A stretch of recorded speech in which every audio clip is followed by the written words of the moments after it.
সাল্লাম 950 বছর দাওয়াত দিয়েছেন। একটা খালি এক্সাম্পল দিচ্ছি, তিনি সূরা নূহের মধ্যে আল্লাহ পাক বলেছেন, নূহ আলাইহিস সালাম আল্লাহকে বলছেন, রব্বি, হে আমার রব, ইন্নী দা'আহা, আমি আমার এই কওমকে প্রতিদিন প্রতি রাত দাওয়াত দিয়েছি।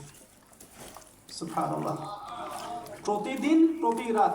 আজকে এসেছি, হয়তো 2-3 মাস পরে আপনাদের এখানে আবার আসতে পারি। প্রতিদিন প্রতি রাত কিন্তু আমি দাওয়াতি কাজ করতে পারছি না, আমরা কেউই করছি না। নূহ আলাইহিস সালাম বলছেন, আমি বিনা আজর, কোনো আজর ছাড়াই, কোনো স্বার্থ ছাড়াই, আল্লাহ, আমি আমার কওমকে দিন রাত দাওয়াত দিয়েছি। ওয়ালাম ইয়াজিদহুম দুআই ইল্লা ফিরারা। যখনই দাওয়াত দিয়েছি, আমার দাওয়াত শুনে তারা খালি পৃষ্ঠপ্রদর্শন করেছে। কেউ মাথা ঢেকে ফেলেছে, কেউ মুখ কান বন্ধ করেছে, হ্যাঁ, কেউ আমাকে পাগল বলেছে, মজনুন বলেছে।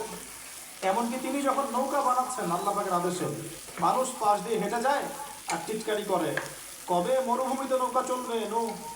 তোমার এই নৌকা মরুভূমিতে চলবে কবে? মানুষ টিটকারি মারে। তো এখনো দেখবেন স্ক্যান্ডোলজিক্যাল কথা বললে, আখিরুজ্জামানে কথা বলে অনেকেই মজা নেয়। কবে আসবে ক্যাশলেস সোসাইটি? বললাম তো চলে আসছে।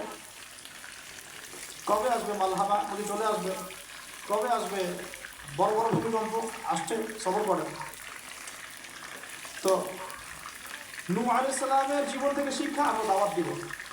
আমরা ফার্স্ট অফ অল জ্ঞান অর্জন করব, ক্লাসিক্যাল সিলেবাস পড়াশোনা করবো, ওলামায়ে কেরামের সাথে সহবত রাখবো এবং দাওয়াতি কাজ করবো ইনশাআল্লাহ। এবং এখানে আমরা মধ্যমপন্থী থাকবো, নট চরমপন্থা, নট শৈথিল্যতাবাদ। নূহ আলাইহিস সালামের জীবন থেকে আরো দাওয়াত, দিন রাত দাওয়াতের মেহনত করা, দিন রাত দাওয়াতের মেহনত করা। আল্লাহ পাক আমাকে আপনাদের সবাইকে তৌফিক দান করুন। কতদিন? 950 বছর। কত বছর? 950 বছর। পুরো আব্বাসীয় খেলাফত ছিল 509 বছর কি 10 বছর, মেবি। পুরো আব্বাসীয় খেলাফত 510 বছরের মতো। উমাইয়াদের ছিল 93 ইয়ার্স। আমাদের নবী সাল্লাল্লাহু আলাইহি ওয়াসাল্লামের দাওয়াতের মিশন বয়স ছিল 23 বছর। 950 বছর দাওয়াত দেওয়ার পর তাফসীরের কিতাবে এসেছে 40 or 80 ফ্যামিলিজ, এই 40 বা 80টা ফ্যামিলি ইসলাম কবুল করেছে। তার মানে এখানে শিক্ষা, এক্সট্রাঅর্ডিনারি মুসলিম হতে হলে দাওয়াতের মেহনতে হতাশ হওয়া যাবে না, লেগে থাকতে হবে, লম্বা সময় ধরে দাওয়াত দিতে হবে। আল্লাহ পাক আমাকে আপনাদের সবাইকে লম্বা সময় ধরে বিশ্বে দাওয়াতি কাজ করার তৌফিক দান করুন। আর সামনে যাই।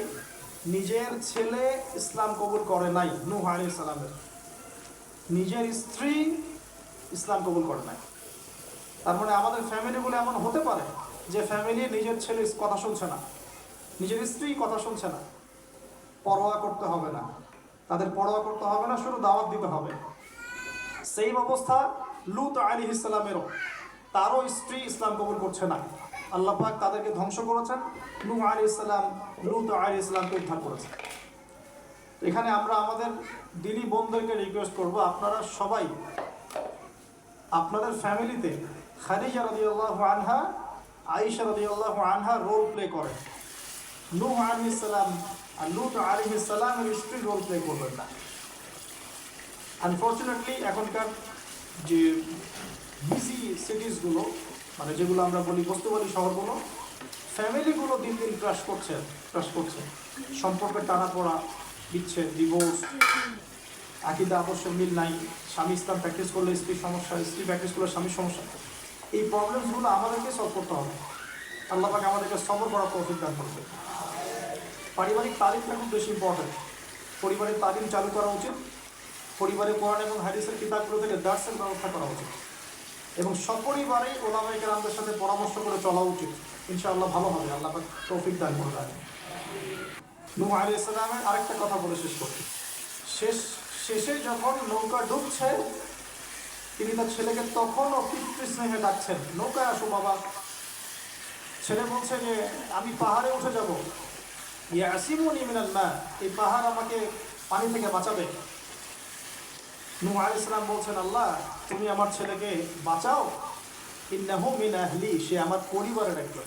আমরা বলি না আমাদের সন্তানদের ক্ষেত্রে, আল্লাহ পাক বলছেন লাইসা মিন আহলি, সে তোমার পরিবারের কেউ না। এখানে একটু হার্ড লাইনে যেতে হবে আমাদেরকে। অনেক সময় আমরা আমাদের ফ্যামিলির মধ্যে এমন কিছু মানুষকে পাই যারা টোটালি ইসলামকে ডিসকারেজ করেন, অস্বীকার করেন নাস্তিকতায় লিপ্ত থাকেন, ইসলামের বেসিক ফান্ডামেন্টালগুলোকে ডিনাই করেন, এই ব্যাপারে কঠোর হওয়া উচিত। আল্লাহ পাক আমাদেরকে বোঝার তৌফিক দান করুন।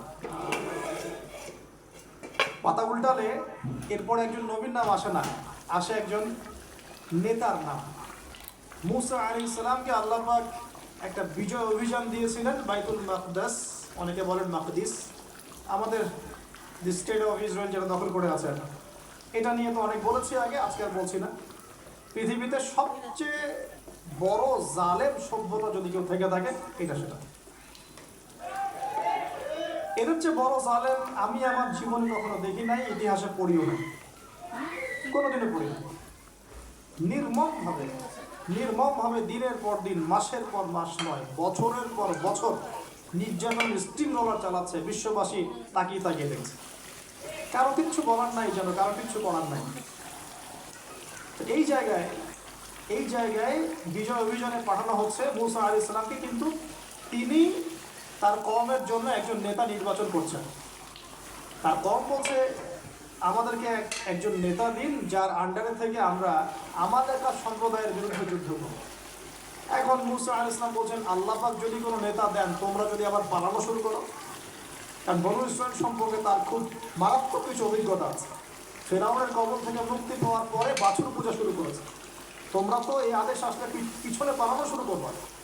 তারা বলল, না, আমরা পালাবো না, আমরা অবশ্যই সামনে অগ্রসর হব। কেন পালাবো? আমাদের জান মাল দিয়ে আমরা প্রয়োজনে ফাইট করব, এবং আমরা আমাদের স্ত্রী সন্তানদেরকে রক্ষা করব। আমাদের বাড়িঘর তারা উৎপাট করছে, আমরা ওদেরকে প্রতিহত করব। অনেক কথা বলেছে, সূরা বাকারাতেই পাবেন আপনি সব। তো আল্লাহ রাব্বুল আলামিন একজন ব্যক্তিকে সেখানে নেতৃত্ব দিলেন, তার নাম তালুত। কি নাম ভাইয়া? তালুত। এবং তালুতের আন্ডারে যুদ্ধ করছেন একজন ছোট বলছি কারণ তখন তার বয়স 12 থেকে 14 বছর। তিনি পরবর্তীতে নবী হয়েছেন, তার নাম দাউদ আলাইহিস সালাম। এই তালুত সম্পর্কে কি নসিহত, কেন এক্সট্রাঅর্ডিনারি মুসলিম হওয়ার সাথে কি সম্পর্ক? কোরআনের পাতা উল্টালে তালুত সম্পর্কে দুটো কথা পাওয়া যায়।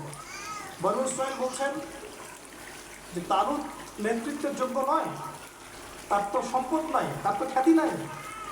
আমরা তো এটাই বলি, নেতৃত্ব তখন আসে, খ্যাতি আছে আপনার, আপনি নেতা হওয়ার যোগ্য, সম্পদ আছে, আপনি নেতা হওয়ার যোগ্য। আমাদের থটসটা এরকম, এটা বনু ইসরাইলের ইহুদিদের থটস, ঠিক আছে? কিন্তু আল্লাহ পাক বলছেন, সূরা বাকারাতে আছে যে আল্লাহ রাব্বুল আলামিন তাকে দিয়েছেন বাসতাতাউ ফিল জিসমি ওয়াল ইলম। তালুতকে আমি নেতৃত্ব দিয়েছি কারণ তালুতকে আমি আল্লাহ দুটো নেয়ামত দিয়েছি। এক হচ্ছে শারীরিক ফিজিক্যাল শক্তি এবং সুস্থতা, এবং জ্ঞানের প্রজ্ঞার পারদর্শিতা। তাহলে নেতৃত্বের দুটো গুণ পেলাম, প্রজ্ঞা, জ্ঞান এবং শারীরিক সুস্থতা, শক্তি। এক্সট্রাঅর্ডিনারি মুসলিম হতে হলে আমাদের সবাইকে সুস্থ থাকতে হবে, ফিজিক্যালি স্ট্রং থাকতে হবে।